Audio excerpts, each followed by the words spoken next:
Bismillahirrahmanirrahim. Assalamualaikum warahmatullahi wabarakatuh.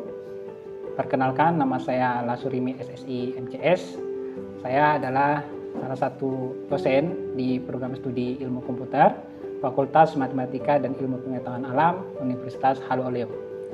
Pada kesempatan ini, saya akan menjelaskan tentang pernyataan diri dosen untuk kerja Tridharma Perguruan Tinggi atau PDDD UKTPT di bidang pengajaran.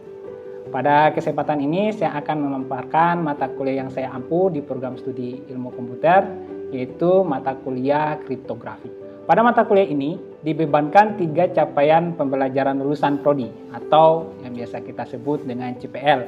Ada 3 CPL pada mata kuliah ini. Yang pertama yaitu mahasiswa dapat menunjukkan sikap profesional dalam bentuk kepatuhan pada etika profesi, kemampuan bekerja sama dalam tim multidisiplin.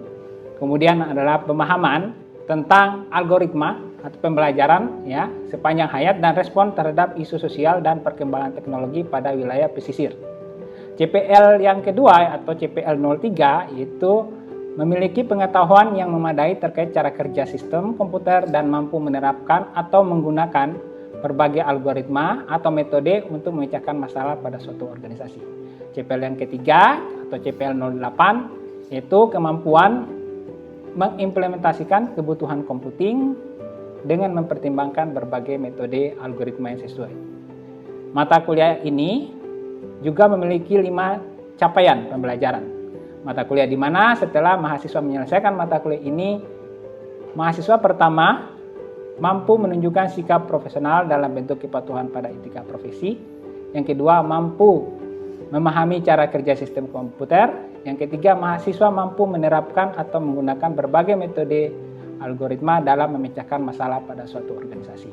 Yang keempat, mahasiswa diharapkan mampu menganalisis dan mendesain kebutuhan komputing dengan benar.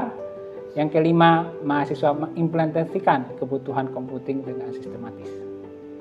Selain itu, mata kuliah ini juga memiliki kemampuan akhir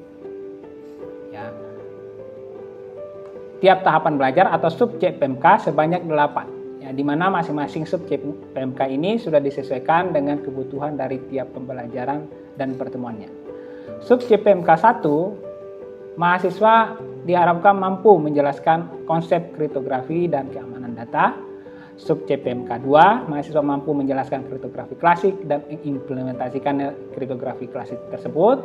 Sub CPMK 3, mahasiswa mampu menjelaskan dan mengimplementasikan kriptografi modern. Sub CPMK 4, mahasiswa mampu menjelaskan dan mengimplementasikan kriptografi kunci publik. Sub CPMK 5, mahasiswa mampu menjelaskan dan mengimplementasikan pembangkit bilangan acak.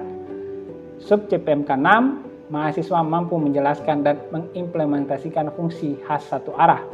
Sub CPMK 7, mahasiswa mampu menjelaskan dan mengimplementasikan tanda tangan digital. Yang terakhir, sub CPMK 8, mahasiswa mampu menjelaskan dan mengimplementasikan steganografi dan watermarking. Adapun deskripsi singkat dari mata kuliah ini adalah mata kuliah kriptografi ini akan membekali mahasiswa tentang peran utama kriptografi sebagai solusi dalam mengatasi ancaman yang terjadi dalam ruang lingkup sistem informasi. Kriptografi sendiri itu sebenarnya ilmu dan seni untuk menjaga keamanan data atau pesan. Kriptografi merupakan dasar untuk memahami keamanan pada komputer. Pentingnya kriptografi sendiri adalah untuk keamanan informasi. Sehingga jika berbicara mengenai masalah keamanan yang berkaitan dengan penggunaan komputer, maka orang itu tidak bisa memisahkannya dengan kriptografi. Pembahasan difokuskan pada konsep dan dasar-dasar kriptografi, perkembangan kriptografi, serta implementasi dari kriptografi itu. Adapun mata kuliah ini memiliki 8 bahan kajian yang meliputi 1. Konsep kriptografi dan keamanan komputer. Yang kedua adalah kriptografi klasik. Yang ketiga, kriptografi modern. Yang keempat, kriptoanalisis sederhana. Kelima, kriptografi kunci publik. Keenam, fungsi khas satu arah. 7, tanda tangan digital. Dan yang terakhir, yang ke-8 adalah steganografi dan watermarking. Untuk pembelajarannya dilakukan dalam 2 metode. Yang pertama metode luring dan metode daring. di mana secara luring dilakukan di dalam kelas dengan berbagai jenis bentuk dan metode pembelajaran, mulai dari diskusi, kuis, praktek pemrograman, penugasan mandiri, ataupun penugasan secara struktural, dan bentuk pembelajaran yang lainnya.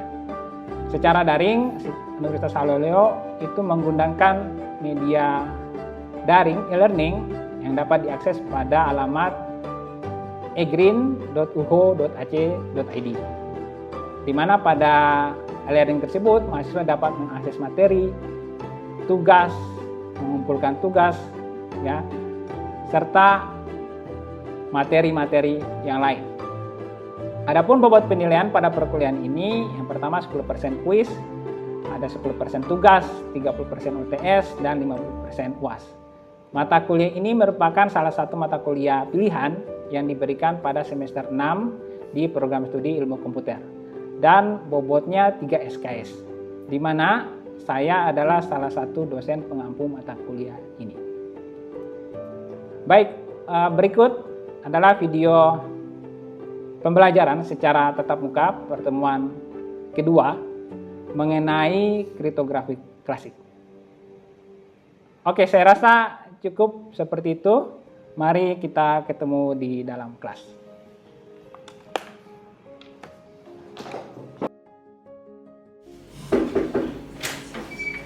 Assalamualaikum warahmatullahi wabarakatuh. Waalaikumsalam warahmatullahi wabarakatuh. Oke, selamat pagi. Apa kabarnya hari ini? Baik. Jadi kita ini pertemuan kedua ya.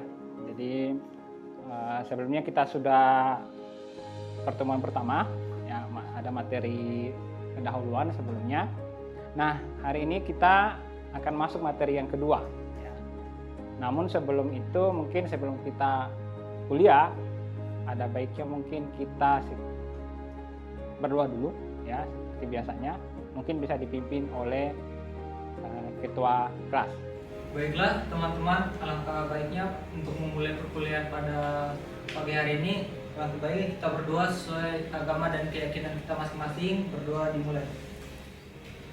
Berdoa selesai.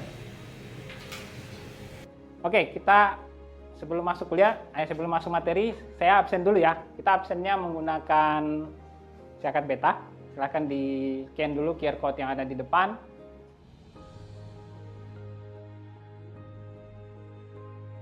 Sudah absen semua? Sudah. Oke, ini hadir semua ya. Oke, kita masuk ya ke materi kita hari ini. Oh ya, tugas untuk minggu lalu itu pembuatan makalahnya sudah saya feedback ya, beri feedback di e-learning kita di eGreen. Mungkin nanti kalian bisa lihat di sana feedbacknya untuk tugas yang minggu lalu ya. Kemudian pokok pembahasan kita untuk hari ini itu adalah kriptografi klasik ya. Hanya mungkin sebelum kita masuk ke pokok pembahasan untuk pertemuan kedua, mungkin kita review dulu ya materi kita sebelumnya yang minggu lalu ya. Mungkin ada di antara kalian yang bisa memberikan kita kembali review singkat mungkin materi apa yang kita pelajari minggu lalu. Mungkin ada salah satu dari kalian. Ya coba Mauri. Baik, izin menjawab Pak. Untuk materi sebelumnya itu mengenai aspek keamanan ada ketersediaan, keutuhan, dan kerahasiaan, yang dimana pada aspek kerahasiaan dan keutuhan itu Pak dapat dipenuhi oleh kriptografi. Mungkin itu Pak. Terima kasih. Oke, terima kasih Mauri ya. Jadi itu dari sisi konsep ya minggu lalu. Jadi materinya itu kita mempelajari tentang konsep-konsep aspek keamanan dan kriptografi. Mungkin ada yang bisa menambahkan lagi mungkin dari salah seorang dari kalian? Ada yang bisa menambahkan? Oke, coba. Kalingga coba. Baik Pak, terima kasih Pak izin menambahkan. Pada pertemuan sebelumnya kita juga sudah mempelajari mengenai konsep kriptografi secara umum, yaitu ilmu yang mempelajari tentang teknik-teknik bagaimana menjaga keamanan pesan, dan juga kita mempelajari beberapa istilah-istilah penting dalam kriptografi seperti ciphertext, plaintext, enkripsi, dan dekripsi. Mungkin sekian dari saya Pak, terima kasih. Oke, bagus sekali ya. Jadi tadi dua orang temanmu sudah mereview kembali pertemuan kita minggu lalu. Saya kira itu sudah cukup ya, mewakili lah materi kita yang sudah kita bawakan minggu lalu ya. Mungkin kita beri aplaus dulu mungkin ke ya. Baik, jadi materi kita minggu lalu memang tentang aspek keamanan ya. Jadi kita bicara tentang aspek keamanan itu ada 4 ya. Kemudian kita bicara juga untuk memenuhi aspek keamanan itu bisa dipenuhi dengan yang namanya kriptografi ya. Nah, untuk minggu ini, untuk pertemuan kali ini itu kita akan berbicara lebih detail lagi tentang kriptografi yang kita sempat singgung minggu lalu ya. Nah, kriptografi sendiri itu sebenarnya secara berdasarkan perkembangan teknologinya itu dibagi menjadi 2. Yang pertama itu adalah disebut dengan kriptografi klasik ya, yang mana ini yang akan kita pelajari pada pertemuan kita kali ini. Untuk yang kedua itu disebut dengan kriptografi modern. Jadi kriptografi modern itu nanti rencananya akan kita pelajari di materi pertemuan keempat dan kelima ya. Nah, untuk kali ini kita bicara dulu tentang kriptografi klasik.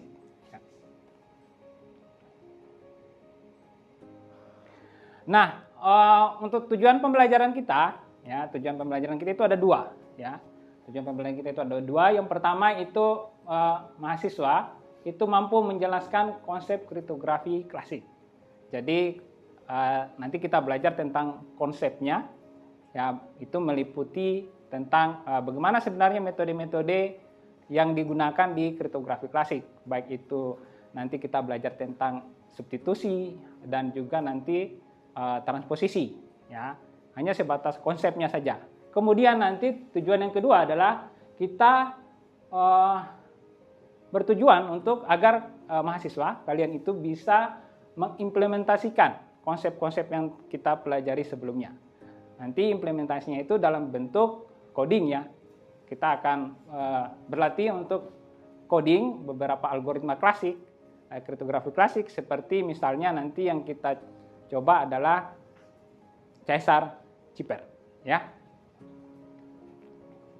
Untuk pokok pembahasannya seperti tadi digambarkan di tujuan pembelajaran itu ada 3. Yang pertama kita belajar tentang konsep kriptografi, kemudian nanti ada 2 metode yang digunakan di kriptografi klasik. Yang pertama substitusi, yang kedua adalah transposisi ya. Nah, sebelum masuk mungkin ke materi, ini seperti biasa ya, saya memberikan apa ya bisa dibilang motivasi lah atau nasihat ya, untuk ya anggap saya nasihat dari seorang kakak atau seorang bapak ya. Jadi ini di hadapan kalian ada rumus ya. Ya kalau anak matematika itu sudah familiar dengan rumus ya. Jadi ini rumus 100% sama dengan 90% hari ini ditambah dengan 10% nanti. Ya. Apa maknanya ini? Maknanya sebenarnya adalah 90% itu nanti ya suatu hari nanti 100% itu kalian akan digaji mungkin ya di pekerjaan kalian atau diapresiasi lah di pekerjaan kalian. Namun yang harus kalian yakini bahwa itu 90% itu yang kalian dibayarkan itu berasal dari perjuangan kalian 90% saat kuliah. Ya. 90% itu apa? 90% itu misalnya ya kalian begadang malam-malam, tahan ngantuk, belajar, kerja tugas, ya. Kemudian mungkin walaupun hujan datang ke kampus, panas matahari datang ke kampus, itu penilaiannya 90%, ya. Nah, 10%-nya nanti itu ketika kalian bekerja itu yang dibayar 10%, hanya 10% saja. Ya, 90%-nya itu kalian ambil dari saat kuliah. Jadi harapan saya usahakan memang betul 90% saat kalian kuliah. Jangan terbalik. Kalau terbalik nanti itu sulit nanti, ya. Kalau kalian akan mengejar 90%-nya setelah kuliah, itu sangat sulit dan itu kenyataan sebenarnya yang paling banyak seperti itu, ya. Jadi kita berusaha 90% nanti setelah kuliah. 10%-nya di saat kuliah. Jangan terbalik ya. Bahaya kalau terbalik, ya. Seperti itu. Gitu ya, itu nasihat saja. Ya, silakan direnungkan ya. Kita masuk ke materi. Coba perhatikan di slide depan ya. Slide di depan ini ada tulisan ya. Bacanya mungkin mana ya? Horsruok ya. Ini bukan bahasa Inggris, bukan juga bahasa Indonesia ya pastinya. Bukan juga typo ya. Namun apakah ada maknanya kalimat ini? Ada yang bisa tahu maknanya kalimat ini? Ada yang bisa tahu? Ya, ya coba Afsal. Apa maknanya ini Afsal? Terima kasih Pak, izin menjawab. Kalau dilihat dari bentuk tulisannya, sepertinya ini adalah hasil enkripsi Pak. Terima kasih. Oh ya, oke. Tebakannya Afsal betul ya. Jadi ini adalah hasil enkripsi. Ya. Apa maknanya ini? Maknanya itu hello world. Ya. Jadi setelah didekripsi itu hasilnya jadi hello world. Oh iya, kalau kalimat yang sudah dienkripsi itu nanti disebut apa? Ya, ada yang bisa? Oke, silakan Dwi coba. Baik, izin menjawab. Jadi proses dari hasil enkripsi itu disebutnya dengan ciphertext, Pak. Oke, jadi benar ya. Jadi kalau sudah dienkripsi itu teksnya disebut dengan ciphertext. Kalau misalnya sebelum dienkripsi, siapa bisa tahu? Siapa angkat tangan? Siapa yang disebut apa? Arya saja paling. Kalau tidak ada yang mau angkat tangan, Arya. Arya apa? Izin menjawab Pak, untuk teks sebelum dienkripsi itu disebut dengan plain text. Benar ya, jadi kalau sebelum di enkripsi itu dia nanti namanya plain text ya, seperti yang dijelaskan oleh Arya tadi ya. Oke, kita lanjut ya. Jadi algoritma enkripsi klasik yang itu dia basisnya huruf, alfabet ya. Jadi dia tidak seperti yang di modern sekarang, itu dia basisnya biner atau bit. Itu kalau di kriptografi klasik dia basisnya adalah alfabet ya. Kemudian kenapa sih sebenarnya kita harus belajar kriptografi klasik? Kenapa kita itu kan Pak sudah kriptografi yang lama. Karena kan ada kriptografi modern. Kenapa kita harus belajar lagi kriptografi klasik? Ya.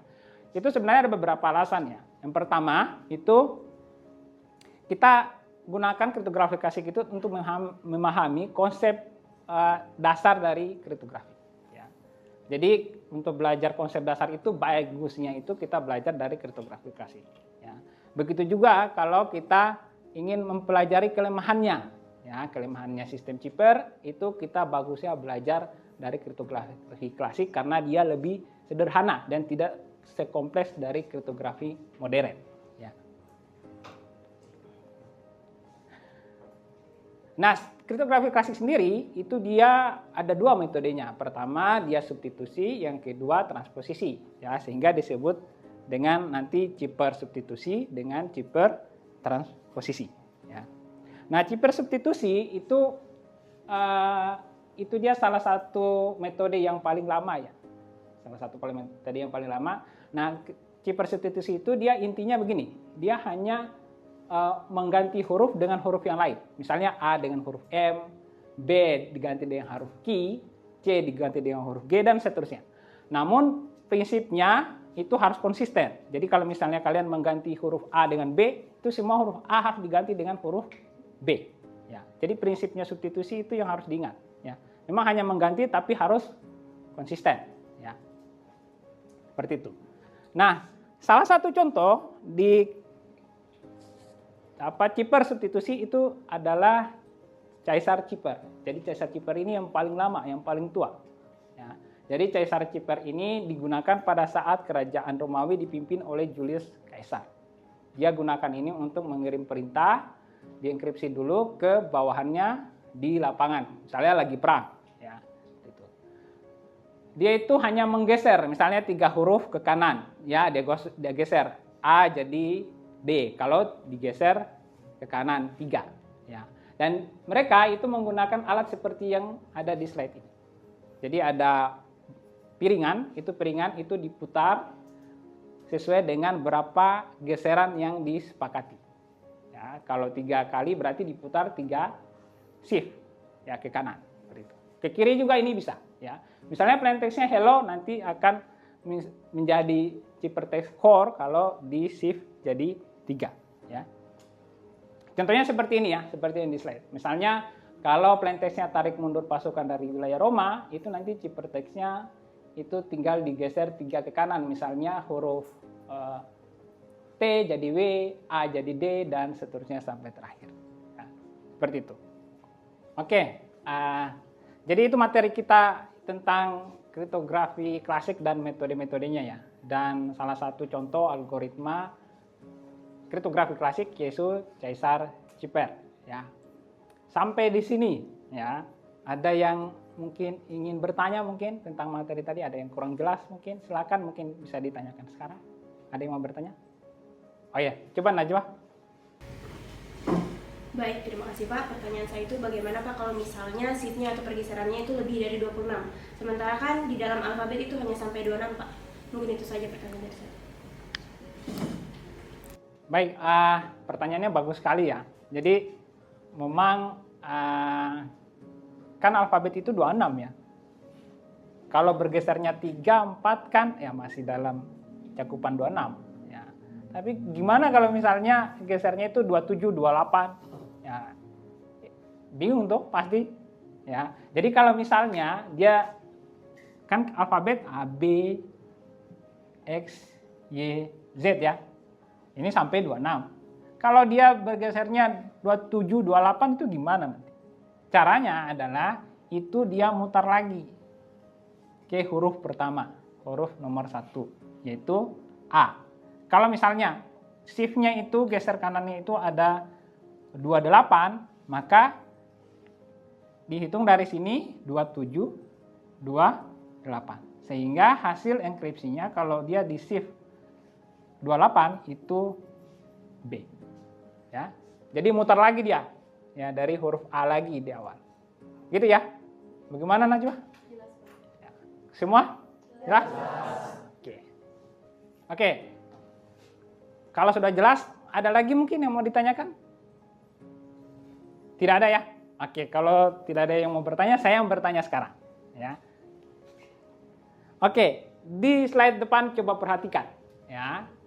Nah, kita diskusi sedikit sini ya. Menurut kalian, ya, kalau kalian diminta mendesain sebuah sistem misalnya, sistem sekarang mau sistem informasi atau aplikasi mobile, apapun itu, kalau misalnya kalian mau gunakan Caesar Cipher, masih layak atau tidak? Ya. Ada yang mau berpendapat? Ya. Oke, Irham dulu. Ya. Baik Pak, terima kasih mohon izin sebelumnya. Kalau menurut saya, algoritma ini sudah tidak layak lagi untuk digunakan karena terlalu sederhana, di mana sistem yang sekarang itu sudah menggunakan kriptografi modern sehingga membutuhkan yang namanya enkripsi yang kuat dan tahan terhadap serangan brute force Pak. Sekian. Oke, terima kasih ya pendapatnya. Jadi itu apa ya? Itu sudah benar ya. Jadi Caesar Cipher itu sekarang itu sebenarnya sudah tidak lagi digunakan. Itu hanya seperti tadi yang di awal kita jelaskan bahwa ini dipelajari hanya untuk memudahkan kita melihat konsep dari kriptografi itu seperti apa. Jadi hanya untuk melihat konsep dasar saja. Kalau untuk dipakai di sistem modern itu sekarang sudah tidak digunakan lagi. Ya, saya kira cukup baik pendapatnya tadi dari Irham ya. Mungkin kita kasih aplaus dulu mungkin untuk teman-teman. Oke, saya kira cukup ya di situ untuk diskusi kita. Sekarang kita masuk di implementasi karena kita tadi tujuan pembelajaran kita ada 2 ya. Jadi salah satunya adalah kita memahami ya, mampu untuk mengimplementasikan kriptografi klasik ya. Kalian bawa laptop? Bawa. Oke. Di slide depan saya tunjukkan ada tugas kalian untuk praktikum hari ini ya. Jadi kalian buat codingnya itu kita akan mengimplementasikan Caesar Keeper, ya. Bahasa pemrogramannya itu sembarang, ya. Kalau kalian menggunakan Python boleh, menggunakan C++ boleh, Java boleh, silakan, ya. Itu tergantung dari kalian. Intinya apa? Intinya nanti inputannya itu plain text dan berapa kali di shift, ya. Kemudian nanti hasilnya adalah ciphertext dari hasil proses enkripsi menggunakan Caesar Keeper yang tadi kita pelajari, ya. Jelas ya? Jelas. Oke. Silakan mungkin hanya 10 menit lah, ya, 10 menit, ya. Silakan dikerjakan mungkin. Kalau ada yang mau bertanya, silakan nanti sembari coding bisa bertanya ke saya. Oke? Izin Pak, program saya error Pak. Oke. Mana yang error, Putri? Coba saya lihat. Oh, di bagian situ. Oke. Ini karena ini kan kalau Python itu kan kau pakai Python ya. Ya, case sensitive. Variabelnya itu ya kalau di sini huruf kecil ya sini harusnya huruf kecil juga. Coba dirubah dulu coba. Jadikan huruf kecil. Coba errornya sudah hilang ya? Oke. Oke, sudah semua ya? Nah, saya kira itu gampang ya, hanya itu program kecil aja ya. Program kecil dan saya lihat tadi outputnya sudah cocok semua ya. Oke. Kita tadi sudah praktikum, kita juga tadi sudah diskusi. Saya kira cukup ya untuk hari ini. Cukup untuk materinya. Nah, sebelum kita tutup mungkin yang bisa menyimpulkan dulu dari kalian materi. Ya, ringkas saja dari materi yang kita bawakan hari ini itu apa saja. Mita coba, Mita. Silakan, Mita. Oke, terima kasih Pak. Jadi berdasarkan apa yang sudah dijelaskan sebelumnya mengenai kriptografi klasik, dapat disimpulkan bahwa kriptografi klasik itu dapat dilihat dari metode enkripsinya, di mana biasanya hanya memiliki dua metode saja, yaitu transposisi atau substitusi saja. Contohnya pada Caesar Keeper dan Regenerate Keeper. Sekian Pak. Terima kasih. Mungkin kita beri aplaus dulu lah untuk teman-teman ya. Oke. Seperti biasa kita akan melakukan namanya post test. Post test ini ya untuk melihat apakah tujuan pembelajaran kita yang kita sebut tadi 2 di depan itu apakah itu sudah terpenuhi atau tidak ya. Oke, untuk kali ini kita pakai kertas saja dulu. Tulis NIM dengan nama kalian. Ya. Untuk soalnya ada di depan, silakan diperhatikan di slide. Ya, soalnya hanya 5 nomor. Oke, waktunya sudah habis ya. 10 menit silakan dikumpulkan. Ya. Oke, ya. Jadi nanti tugasnya saya kembalikan ya minggu depan ya. Nah, untuk tugas ya, untuk oleh-oleh di rumah itu saya sudah post ya di e-learning kita di eGreen di course-nya kriptografi itu silakan dilihat di sana. Nanti dikumpulnya juga di sana ya. Ada due date-nya di situ, ada kapan harus dikumpul juga kelihatan di sana ya. Jadi nanti dikumpul di sana ya. Oke? Ya. Kalau tugasnya ini ya. Tugasnya sudah ada di sana ya, tapi nanti kalau ada yang bertanya silakan di WA grup boleh. Ya, untuk minggu depan itu yang kita pelajari itu tambah lagi 3 algoritma. Kalau tadi kan kita sudah belajar Caesar Keeper, Hill Keeper, sekarang kita tambah 3 lagi. Ya, tetap masih kriptografi klasik. Ya, yang pertama itu Hill Keeper, yang kedua itu tadi Vigenere yang kita sudah belajar ya. Jadi nanti minggu depan itu Hill Keeper, Playfair Keeper, dan Affine Keeper. Ya, seperti begitu. Oke, saya kira cukup ya untuk pertemuan kita hari ini. Ditunggu saja nanti kuisnya saya periksa. Tetap diingat tugasnya yang tadi ya. Tetap diingat dan dikumpulkan di sesuai waktu yang ada di learning ya. Saya tutup kuliah hari ini mungkin dengan ucapan alhamdulillahirobbilalamin. Assalamualaikum warahmatullahi wabarakatuh.